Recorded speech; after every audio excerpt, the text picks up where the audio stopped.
Next question देखो बेटा, evaluate E to power integration of E to power Z Z square plus pi square का whole square D Z where C is a circle mod of Z equal to 4।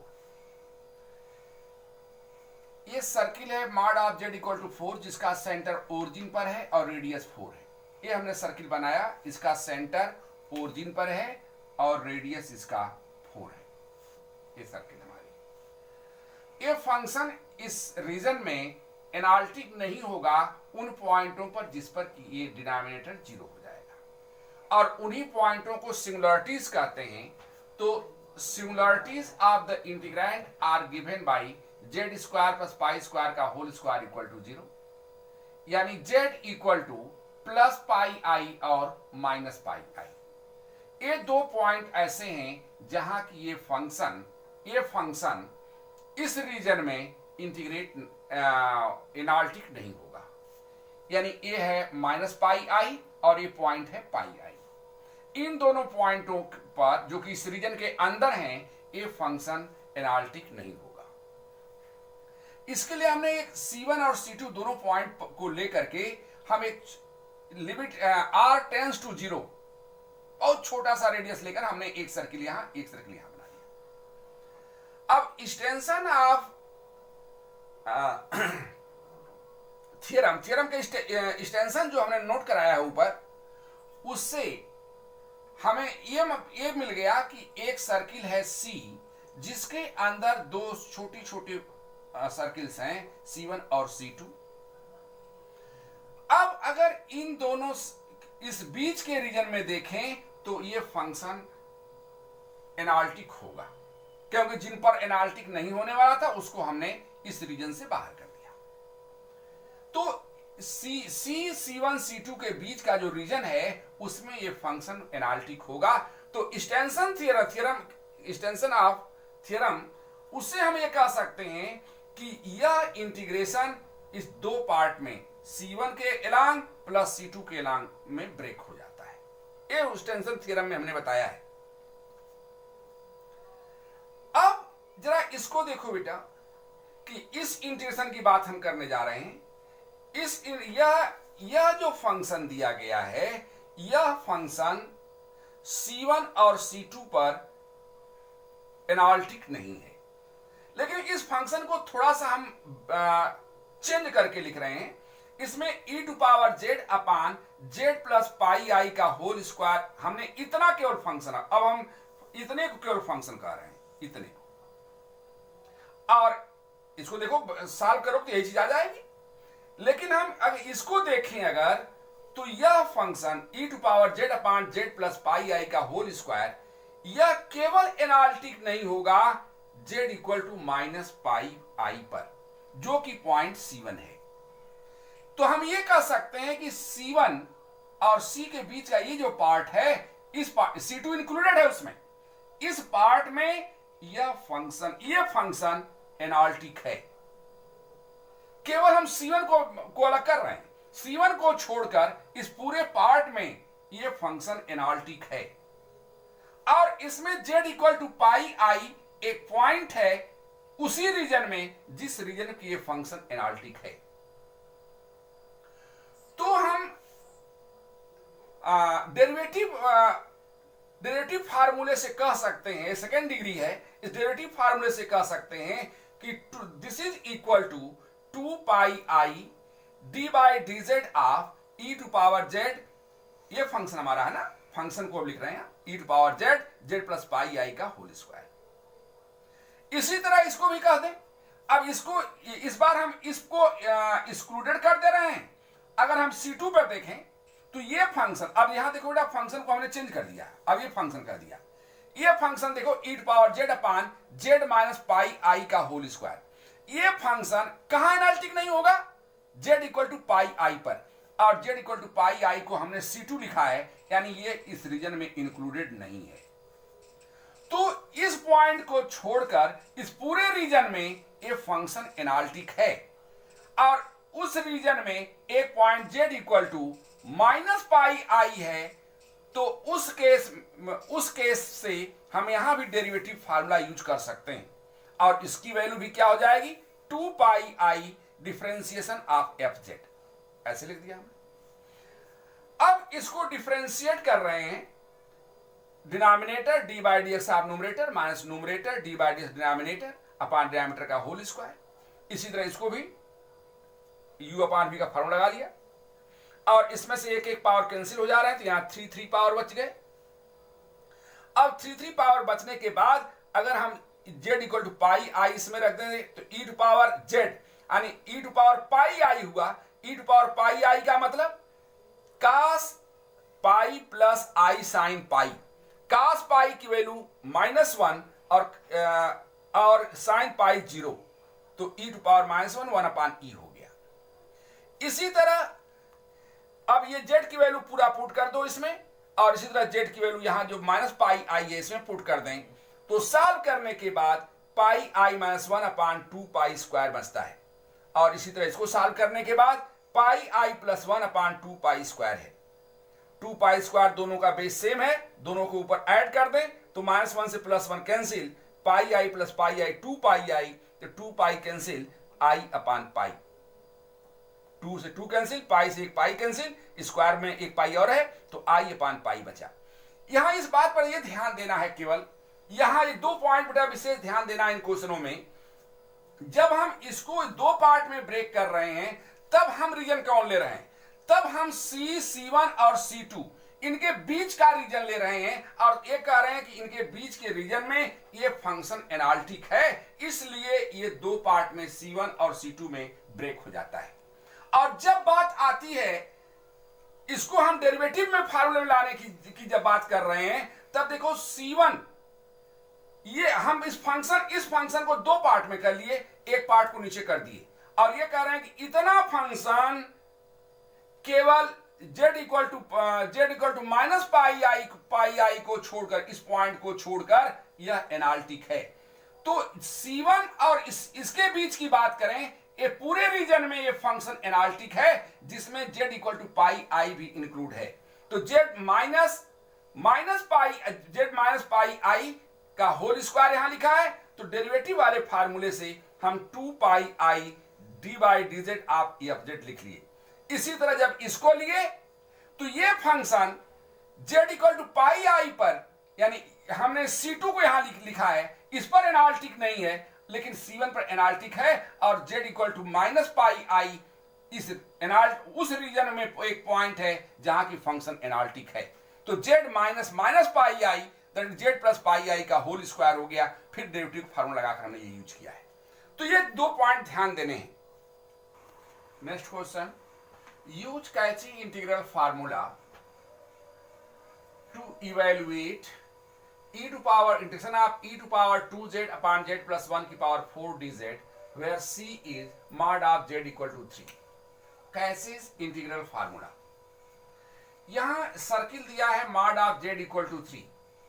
Circle का centre कहां है, यहां minus कुछ नहीं लिखा तो 0 माना जाएगा, तो सेंटर हो गया ओरिजिन पर और रेडियस है इसका 3। अगर इस पूरे फंक्शन की बात करें तो ये फंक्शन किस पॉइंट पर एनालिटिक नहीं होगा, वह पॉइंट होगा z plus 1 power 4 equal to 0, जिसको हम की सिमुलरिटीज कहते हैं। इससे हमें मिला z इक्वल टू -1। तो z इक्वल टू -1 जो कि इस रीजन के अंदर है, यही है -1। तो इस रीजन में z इक्वल टू -1 एक ऐसा पॉइंट है जहां की ये फंक्शन एनालिटिक नहीं है। अब जरा हम फंक्शन में को थोड़ा सा चेंज कर रहे हैं, देखो कैसे लिख रहे हैं बेटा। हम फंक्शन को केवल e टू पावर 2z इतने को फंक्शन कर रहे हैं, तो अगर e टू पावर 2z कहें तो e टू पावर 2z इस पूरे सर्किल में हर पॉइंट पर हम कहीं भी देखेंगे तो ये फंक्शन एनालिटिक होगा।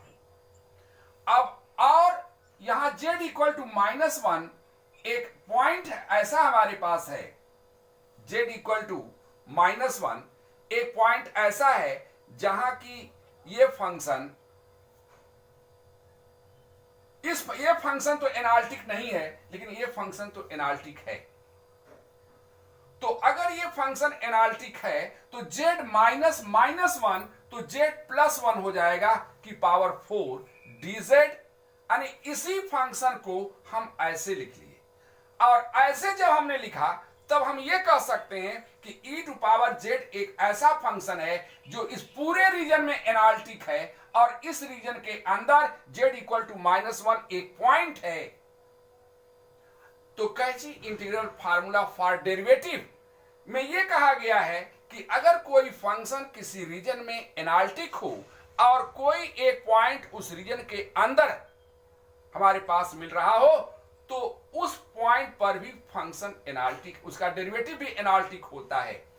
और उसे लिखने के लिए बताया गया था कि e to power fz upon z minus a की पावर n को हम लिखते थे 2 पाई i अपॉन फैक्टोरियल, जितना पावर होता है उससे एक कम।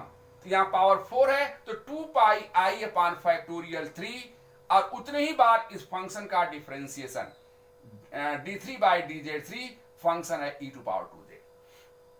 इस बात पर मैं पिछले क्वेश्चनों में भी बता रहा हूं, बार बार यही चीजें बार बार आ रही हैं कि हम फंक्शन जो यहां है उस फंक्शन को यहां नहीं लिख रहे हैं, इसी फंक्शन को थोड़ा सा एडजस्ट कर रहे हैं हम, कि जिसमें हम ये कह सकें कि ये फंक्शन इस रीजन में एनालिटिक है, और इसी से एक पॉइंट हम ऐसा ले रहे हैं जो कि इस रीजन के अंदर ही मिल जा रहा है। अब इसी को हमने ब्रेक कर लिया, e टू पावर 2z को हमने फंक्शन कर दिया, और z इक्वल टू -1 एक ऐसा पॉइंट लिया जिसमें कि जो कि इस रीजन के अंदर है, जहां की e to power 2z analytic है। तो कैची इंटीग्रल फार्मूला फॉर डेरिवेटिव का यूज करके हमने इस इक्वेशन को लिख लिया। बस क्वेश्चन खत्म हो गया। बस इसको 3 बार डिफरेंशिएट कर दीजिए, काम हो गया। इसको 3 बार डिफरेंशिएट करने के लिए हमने पहली बार डिफरेंशिएट किया तो d2z by d2 by dz2 लिख दिया, और e टू पावर 2z का differentiation 2 times e to power 2z हुआ। फिर इस 2 को बाहर करके एक बार फिर डिफरेंशिएट किए तो फिर ये चीज आ गई। फिर इसको 2 को बाहर करके फिर एक बार डिफरेंशिएट, फिर 2 आ गया। इसको बाहर किए तो 16 by 6 pi i e to power 2z equal to -1 हो गया। इस पॉइंट पर वैल्यू निकाल दें।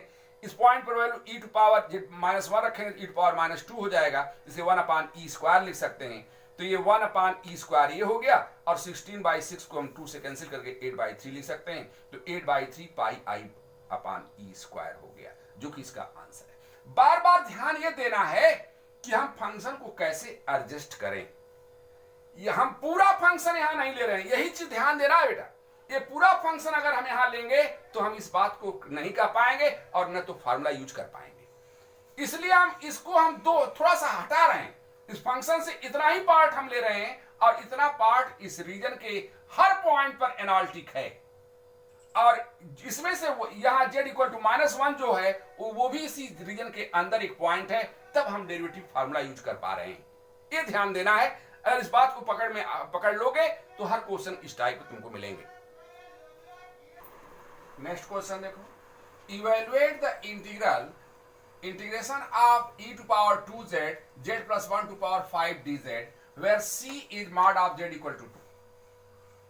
mod of z equal to 2 एक सर्किल है जिसका सेंटर है ओरिजिन पर और रेडियस है 2। इसके अंदर एक पॉइंट हमें मिल रहा है z इक्वल टू -1। हम पूरे फंक्शन को यहां नहीं देख रहे हैं, जरा इस पर ध्यान दो कि अगर हम फंक्शन केवल e टू पावर 2z को लें, इस पिछले क्वेश्चन में भी ऐसे ही था, हमने उसको ब्रेक करके लिखा था। यहां पहले शुरू में ही इसको हम शुरू में ही स्पष्ट कर दे रहे हैं कि हम पूरे फंक्शन को ले ही नहीं रहे। हम केवल ये कह रहे हैं कि e टू पावर 2z एक ऐसा फंक्शन है जो कि इस सर्किल के रीजन के हर पॉइंट पर एनालिटिक है। यानी z equal to e to power 2z is a function which is analytic at all the points in the region mod of z equal to 2, and z equal to -1 is a point in this region. Therefore, by catching integral formula for derivative, we have derivative का formula जो कैची integral का है उसमें कहा गया है कि अगर कोई फंक्शन किसी रीजन में हर पॉइंट पर एनालिटिक हो और z इक्वल टू a कोई एक पॉइंट वहां उस रीजन में हो, तो f z upon z minus a की power n plus 1 dz equal to 2 pi I upon factorial N D N upon D Z N F Z होता है। ये फार्मूला है, हमने नोट कराया है, उसको ध्यान से देखो और याद रखो। तो उसी फार्मूले का यूज करके यहां पावर कितना था बेटा 5, तो n प्लस 1 पावर होता है, फैक्टोरियल n लिखते हैं। तो इसकी वैल्यू क्या हो गई 2 pi I upon factorial 4 d4 upon D Z 4 E to power 2z at z equal to -1। यहां z माइनस ए होता है, तो z माइनस -1 रहा होगा तब ये +1 हुआ है। तो एट z इक्वल टू -1 हमने रख दिया। अब इसको 4 बार डिफरेंशिएट करेंगे, ई टू पावर 2z को एक बार करेंगे तो 2 आएगा, फिर करेंगे फिर 2 आएगा, फिर 2 आएगा, 4 बार 2 की power 4 E to power 2z हो गया, z इक्वल टू -1 पर। तो 2 की पावर 4 को 16 इंटू 2 32 पाई आई अपान 24 हो गया। और जब यहाँ z के पर -1 रखा तो ई टू पावर -2 हो गया, जिसको नीचे कर लेंगे तो ई स्क्वायर हो गया। यहाँ 8 से डिवाइड कर दो तो 8 4 जा 32, 8 3 जा 24। तो 4 पाई आई अपान 3 ई टू पावर 2, ये हमारा आंसर हुआ। ऐसा ही क्वेश्चन पिछला भी था, वहां हमने थोड़ा सा उसको, वो भी इसी तरह हम सॉल्व कर सकते थे, लेकिन हमने दोनों तरीका बता दिया कि उस वैसे भी समझो और ऐसे भी समझो। बस नेक्स्ट क्वेश्चन देखो। Evaluate integration of dz upon z square into z square minus 4 E to power z where c is mod of z equal to 1। यानी यह एक सर्किल है जिसका सेंटर है ओरिजिन पर और रेडियस है 1। ये रेडियस 1 है और सेंटर है ओरिजिन पर। हम यहां भी पिछले क्वेश्चन की तरह यहां भी देखो हम कैसे ब्रेक कर रहे हैं इस फंक्शन को। हम केवल इतना पार्ट ले रहे हैं, केवल इतना पार्ट ले रहे हैं, जेड स्क्वायर को छोड़ दे रहे हैं। तो F Z equal to 1 upon Z square minus 4 into E to power Z. केवल अगर इतना देखो बेटा तो ये फंक्शन किस पॉइंट पर एनालिटिक नहीं होगा, +-2 पर, और +-2 इस रीजन में नहीं है। इसका मतलब कि ये फंक्शन, केवल इतना हम कह रहे हैं, ये फंक्शन एनालिटिक है इस रीजन में। ध्यान से मेरी बात को सुनो। इस जो फंक्शन हमने लिया है इसमें से जेड स्क्वायर को छोड़ करके हम इतने कंसीडर कर रहे हैं, 1 upon Z square minus 4 into E to power Z. इसकी सिंगुलरिटी अगर देखी जाए तो इसकी सिंगुलरिटी आ रही है Z square minus 4 into E to power Z equal to 0, यानी Z square minus 4 equal to 0, यानी जेड इक्वल टू +-2। और दोनों पॉइंट इस रीजन में नहीं है, क्योंकि इसका रेडियस 1 है। +2 लेंगे तो यहां आ जाएगा और -2 लेंगे तो इधर आ जाएगा। तो दोनों पॉइंट, सिंगुलरिटीज के दोनों पॉइंट इस रीजन में नहीं है। हम ये कह सकते हैं कि F Z equal to 1 upon Z square minus 4 into E to power Z इस सर्किल के अंदर हर पॉइंट पर एनालिटिक है। तो हमने कहा F Z is equal to this is analytic at all the points in the region mod of Z equal to 1 and Z equal to 0 be a point inside the region. और 0 क्या है? एक ऐसा point है Z equal to 0 जो कि इस reason, given reason के अंदर है। और कैची इंटीग्रल फार्मूला फॉर डेरिवेटिव तो यही कहता है कि अगर कोई फंक्शन किसी रीजन में एनालिटिक हो हर पॉइंट पर, और जेड इक्वल टू ए कोई ऐसा पॉइंट हो जो उस रीजन के अंदर हो, तो F Z upon Z minus A का होल, जेड माइनस ए की पावर एन, डीजेड की वैल्यू 2 पाई आई upon factorial N, power N plus 1 रहता है तो फैक्टोरियल एन होता है, D N upon D Z N F Z at Z equal to E. ये formula है। फार्मूले पर ध्यान दो, उसको याद रखो बेटा, बार बार यूज हो रहे हैं। तो यहां 2 पावर था तो फैक्टोरियल 1 हो जाएगा, तो हमने नहीं लिखा है, और एक बार डिफरेंशिएशन होगा इस फंक्शन का, एफ जेड यही है। तो 2 pi I D by D Z of 1 upon Z square minus 4 E to power Z at Z equal to 0। अब इसको डिफरेंशिएट कर दें यू अपान वी लगा करके, तो denominator D by D x of numerator minus numerator D by D denominator, और फिर इसको 1 का डिफरेंस 0 हो गया। यहां 2 फंक्शन का मल्टीप्लिकेशन है, तो first function Z square minus 4, दूसरे का डिफरेंशिएशन, प्लस दूसरा function E to power Z, इसका डिफरेंशिएशन 2z हो गया। अब z इक्वल टू 0 अगर हम पुट कर दें तो बेटा ये पार्ट पूरा 0 हो जाएगा और e टू पावर z 1 हो गया, तो यहां बचा ये 0 ही हो गया, बचा केवल -4। ऊपर -4 बच रहा है और नीचे 0 रखने पर ये 1 हो गया और ये भी 0 हो गया, -4 का स्क्वायर 16 हो गया। तो नीचे 16 हो गया, ऊपर -4, तो 1/4 आ रहा है और ये माइनस उसको प्लस कर दिया, तो +1/4 हो गया। तो 2πi इंटू 1/4, 2 से 4 को कैंसिल कर लिए हम, तो πi/2 जो कि इसका आंसर है। इसमें ध्यान ये देना है, बार बार इस बात को मैं कह रहा हूं कि अगर ये फंक्शन पूरा का पूरा एनालिटिक नहीं है, और एक चीज और ध्यान दो बेटा कि अगर पावर में है z का स्क्वायर, z-a का स्क्वायर, z-a का क्यूब, z-a का पावर 4, z-a पावर n, ऐसे पावर में अगर है तो तुरंत पहचान में आ जाना चाहिए कि यह Cauchy integral formula for derivative use होने वाला है, और उस पार्ट को हम किसी भी तरह अरेंज करके डिनोमिनेटर में लाएं और शेष पार्ट को ऊपर करें, तब हम इसको डेरिवेटिव का फार्मूला यूज कर पाएंगे। तो उसी तरह हमने यूज किया कि इतने z स्क्वायर दिख रहा था, z का होल स्क्वायर, जिसको हम z-0 का होल स्क्वायर कह सकते हैं, तो इसको हमने छोड़ करके इतना फंक्शन को ये दिखाने का प्रयास किया कि ये फंक्शन इसमें एनालिटिक है, और मिल भी रहा था, क्योंकि यहां जो सिमिलरिटी आ रही थी वो +2 और -2 आ रही थी, जो कि इस सर्किल के अंदर का पॉइंट नहीं है, आउटसाइड सर्किल है। तो हम ये कह सकते हैं कि ये function z = 1/z² - 4 e to power z इस पूरे रीजन के हर पॉइंट पर एनालिटिक है, और z = 0 एक पॉइंट है जो इस रीजन के अंदर है। तो हम अब ऐसे अगर हम इस फंक्शन को इस तरह लिख लें, तो अब ये कहने को लिए मिल गया कि ये फंक्शन इस रीजन में एनालिटिक है और z = 0 इस रीजन में एक पॉइंट है, तो z-a का होल स्क्वायर है। तो अब डेरिवेटिव का फार्मूला यूज हो सकता है, और वो फार्मूला क्या है, जितना पावर है उससे एक कम का फैक्टोरियल लिखते हैं, तो 2πi/1 होता है, तो 1 हमने नहीं लिखा, और 1 बार डिफरेंशिएट इसको करना है, तो ये हमने यहां लिख दिया, और डिफरेंशिएशन u/v लगा करके डिफरेंशिएट किए, जो वैल्यू आई सॉल्व करके हमने आंसर दे दिया। तो ये तरीका है इस तरह के फंक्शनों को सॉल्व करने का।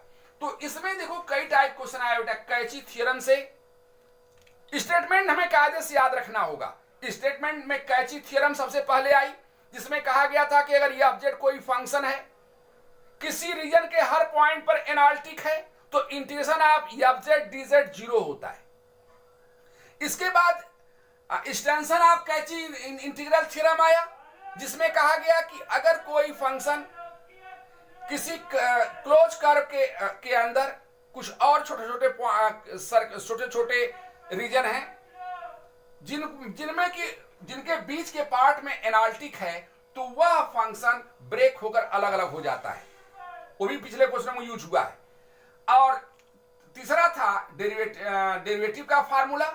तो ये सब हमको याद रखने होंगे, जो 5-6 पॉइंट हमने नोट किया है वो याद रखोगे और उस हिसाब से उसका यूज करोगे, तब क्वेश्चन तुमको आएंगे।